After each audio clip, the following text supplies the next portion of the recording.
Habari, kama kawaida tunakutana kwenye ukurasa wetu ambao unagusa mambo ya afya. Na leo nitazungumzia afya ya uzazi hasa kwa wanaume pia kwa wanawake.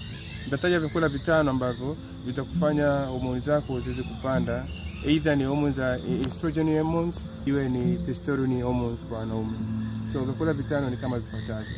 So chakula namba 1 ni kamut, ambayo kamut ni ngano ya asili na inatumika sana, inapatikana kwenye zile masoko makuu sehemu mbalimbali hapa Tanzania na nje ya Tanzania.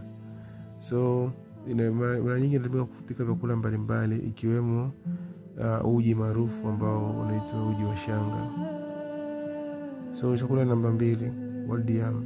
Wild yam ni kiasi kikuu pia kinasaidia sana kwenye kuboresha estrogen hormones, pia kuboosti testosterone hormones. So kwa wale mtu ambaye ana access ya kupata wild yam itamsaidia sana. Kuna nuts, moja ya nuts ambazo zinasaidia sana kuboosti testosterone hormones, even estrogen hormones, ni Brazilian nuts. So hii inapatikana, na kama utakosa hii kuna mbadala wake ambayo unaweza kutumia walnut au coconut.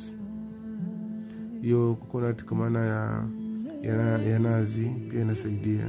So kuna chakula namba 4 ambayo ni water hip soup. Water hip soup ni mboga ambayo inapikwa na pia ni maarufu kwa baadhi ya maeneo. Inapikwa na inasaidia sana kama unavyoona kwenye picha, na inapatikana maeneo mbalimbali. Okay, chakula namba 5 tutagusia hapa kwenye hizi spices, ambayo tutaangalia cinnamon ambayo ni mdalasini. So mdalasini inasaidia sana.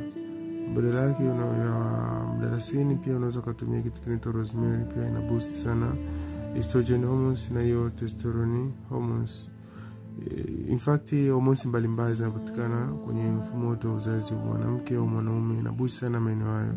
So kula vyakula hivi vitano itakusaidia sana. Hivi vyakula vitano ambavyo nimevitaja ni vyakula ambavyo vitakufanya afya yako ya uzazi iwe vizuri sana ukiwa na kawaida kula mara kwa mara. So na pia ukizingatia kanuni nyingine za afya ambazo zinashauriwa na nyingine ambazo nishawahi kukufundisha, nishawahi kukukumbusha pia. So itakufanya homoni zako ziweze kuwa stick kwa muda mrefu na afya yako iwe vizuri kabisa. So zingatia hayo niliyokuambia. Asante.